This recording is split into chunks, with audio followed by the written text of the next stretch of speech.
for the person that's just getting into plants? I have this category I call hard to killness.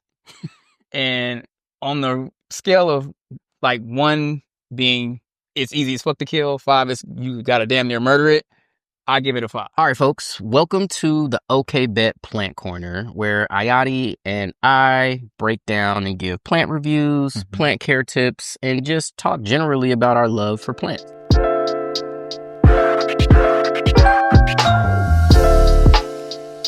And so with spring right around the corner, this is a time where folks are looking to reset and renew. Whether it's in their professional life or home life, this is a time of new beginnings. So I imagine a lot of people will be trying their hand at new things or doubling down on things that already help them thrive. For us, caring for plants are one of the things that help us reset and thrive day to day.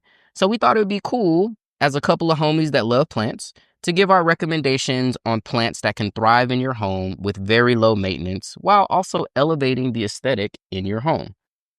So this is what we've done. We've each created our own list of the top 5 houseplants that we think would do really, really well for plant beginners. And we may throw in a couple of our favorite plants that might be a little more difficult, but we just want to highlight these plants because we love these plants. Exactly. And so Ayati, you start with your list. So go ahead and list out your 5. I'll list out my 5, and then we'll have a conversation about why we like this grouping of plants for the home, and in particular for those that are just starting out in their plant journey. Okay, nice. Well, my top 5 isn't a list of from best to worst. 1 through 5 is just 5 plants that I just thought was dope to share, and I just rate them on like different types of attributes.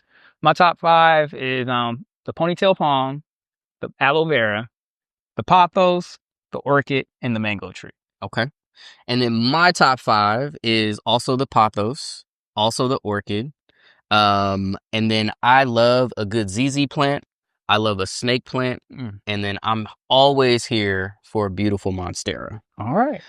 So let's dive into each one. So yeah, so the snake so your palm, you can show the people your palm. Right. This is a palm. Ponytail palm. And it's actually a real ass tree. Like if you go to the Huntington Library out here in LA, they have a desert section. And there's desert section. Big ass fucking ponytail palms out there. I was like, well, that's a real ass tree. That's the same shit I got at the house. So apparently it's a real tree. It's just they didn't, I guess, took it out of its natural environment, so it's dwarfed now. Yeah. So why do you like it for the person that's just getting into plants? I have this category I call hard to killness.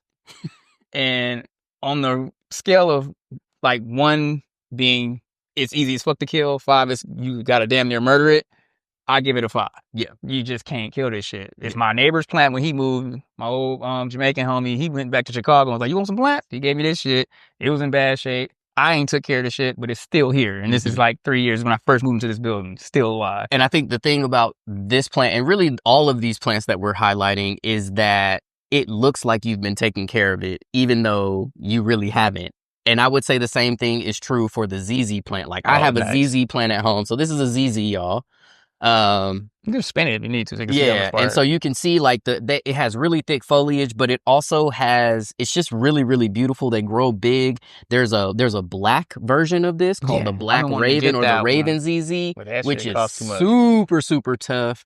But all of these plants are really, really great to have in your home because you don't have to water them a ton. They don't necessarily need a ton of light. My ZZ plant has been in our room with 0 light and 0 water for months, and it looks just like this. And so I think that hard to killness is really the sweet spot for any plant parent beginner, because shit's gonna happen and you're gonna need plants that are gonna give you some positive feedback. And a little bit of grace, because you don't want to get discouraged and you don't know what the fuck you're doing. Like, oh my God, I got a green thumb because I keep killing shit. These plants will be fine. But speaking on the same vein of hard to killness, I'm gonna highlight a plant that actually will die like instantaneous. If you breathe on this motherfucker wrong, this is a mango plant. This is your got mango it from the seed. I love eating mangoes. You know what I'm saying? I sometimes try to make them sprout from the seed. And when they get to a certain size, I'll try to put them into a medium. I don't want a full ass tree and I don't want dirt in my house and have a whole bunch of bugs and shit. So I always put them in a water medium.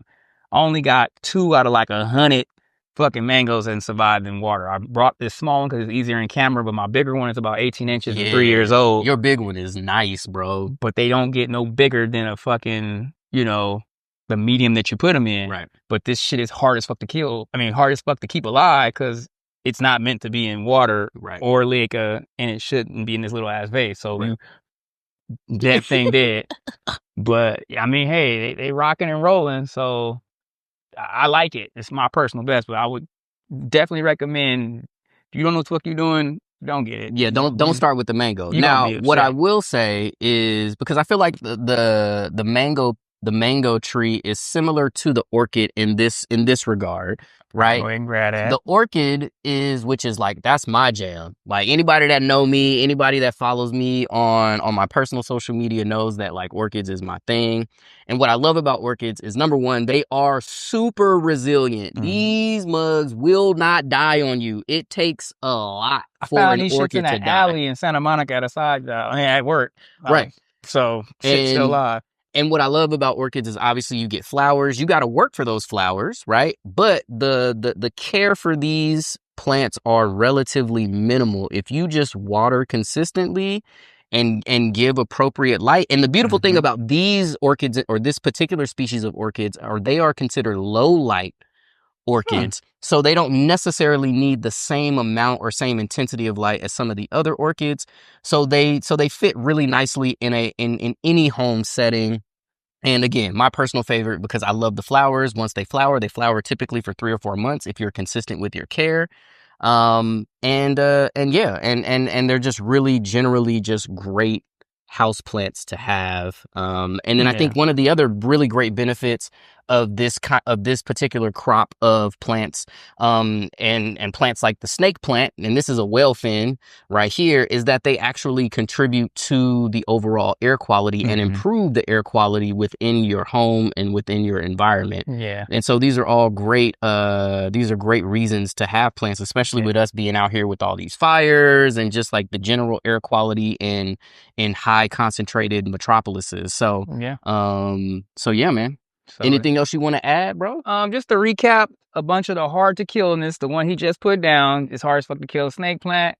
Hard to kill a fucking aloe plant. Yep. It's hard as fuck to kill a fucking pothos. It's hard to kill a fuck. This is a pothos. I mean, and then the monsteras. And what I love about I think it's hard to kill a monstera too. Oh, shit. Hell yeah. Yeah. So what I love about monsteras, pothos, and even snake plants, and a lot of these plants, is that they give you visual feedback when they need water. So they're telling you what they need based on how they look and how they feel, right?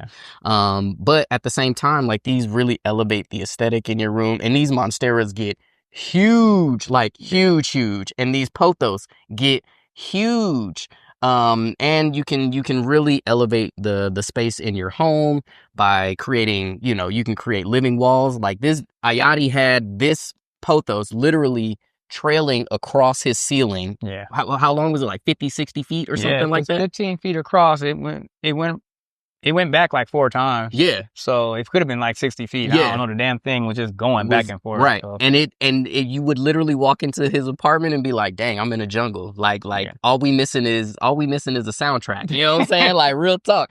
So so I hope y'all enjoyed that segment. This is something that we're going to continue to talk about, because we really love plants and plants feed us, and we hope that you all will go out and start investing in plants and bring them into your home, and hopefully you'll find that those plants give you a little something back too. Yeah, and I'm hoping that you guys are intrigued, because I'm gonna tease next week. I think we're gonna talk about how to steal plants, aka how to propagate. Oh, that's a good one. I like. Yeah, so we should maybe do another list of top 5 plants to propagate, aka steal. AKA swipe in public. Yeah.